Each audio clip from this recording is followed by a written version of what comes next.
If ever there was a game that I wanted to literally throw into the gaming is art debate that often rages across various forums and social media platforms, Twitter, then Cuccchi would be that very game, because it literally straddles the two worlds. It's an art installation, but it's also a video game that deals with the work of art. And so what this does is take the artistic paintings of Enzo Cuccchi and plops them into an exploration and maze game. Some of this for the better, some of it's for the worse, but what it does do is give you a visual spectacle that is on par with some of the most bizarre and out there experiences that I've personally had in gaming. Cuccchi has 7 different levels that are inspired by different artworks of Enzo Cuccchi. And the game plays as half exploration of you wandering around and discovering these art forms in a variety of different ways. So one of them takes place in space, where you kind of enter into biomes and try to explore them. Another one sees you wandering through like a spooky forest. Another one's more of a cowboy desert wasteland. Another one has godheads just vomiting out skulls everywhere into like a barren wasteland. They're really odd, they're really out there, they're all over the place. But what it does do is showcase Enzo Cucchi's work. The way how it's done is that it's like a 2D drawing being mapped into a 3D space. So as you turn around, kind of everything bends and twists around you as if and I suppose, having played the Parappa the Rapper games, that's kind of the way how it works, but in a more parallaxical way, if that's even a word. And so it's quite disorientating, but really engrossing at the same time, because things kind of warp and bend around you in an odd way, and that gives a new light, I guess, to Enzo Cucchi's work. There's 51 of his drawings in the game for you to discover, and they all have kind of eyes over the top. And you need to collect all of the work in a level and try and escape.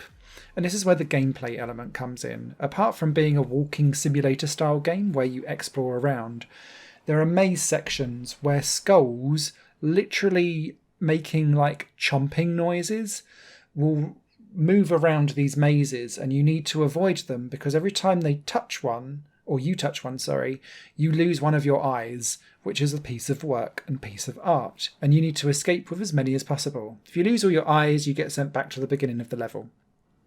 These mazes I found to be absolutely infuriating, because quite often the skulls will be at opposite ends of a long corridor, and you're stuck in the middle, and so it didn't actually feel like it was fair or down to my skill for when I did pass these levels all the way through.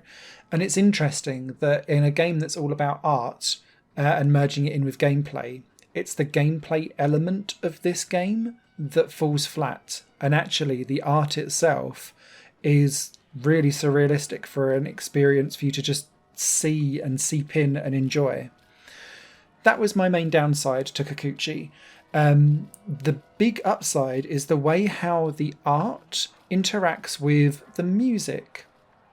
The soundtrack is done by an artist called Skinless Lizard, and it's definitely for fans of Boards of Canada. I would definitely say it's this weird bedroom pop electronica hybrid that feels like it's bordering on vaporwave, which then when put next to all of this highbrow surrealistic art kind of sends it up, but also feels really, really in place with everything that's going on around it.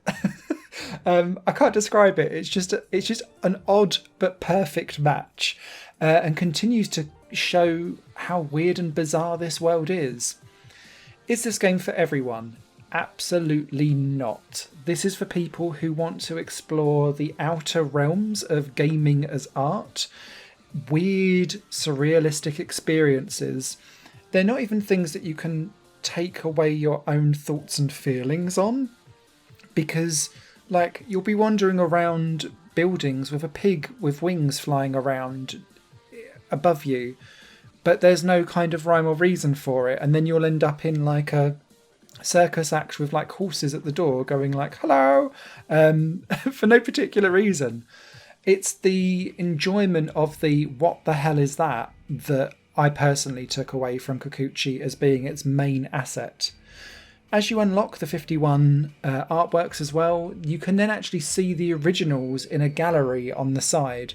And I really enjoyed that because where it's like you might have a ginormous cat in your face early on, or like Buddha heads vomiting out skulls at you, you don't sometimes always get to appreciate all of that art because this game runs a weird vibe of panic running away through a maze versus intricate, relaxing exploration. And so being able to then see the originals and seeing how that they were then morphed into this odd 2D and a 3D plane world, I thought was quite interesting. So yes, this is going to be one of the most niche games out there, especially the fact that it's on consoles. And I love the fact that it is. And I'm really pleased that games like this are made because it's in the experimental, weird and wonderful world that I think sometimes we find our next big gems and ideas that get taken place into gaming. As such, because it is so out there, it's almost unscorable because it's going to be so down to personal taste. But I'll put my score personally at the end and leave the rest up to you. A written review will be over on highplanegames.com. Until then, you guys take care. Bye for now. Higher Plane Games is part of the Higher Plane Network, a completely independent media outlet supported by people like you. The goal is to create the best possible content that cultivates a richer indie scene for games as well as music and entertainment. To find out more and to get involved, visit patreon.com/Higher Network. Your support makes all the difference, and in return you'll gain access to bonus content and downloads. Thank you for watching.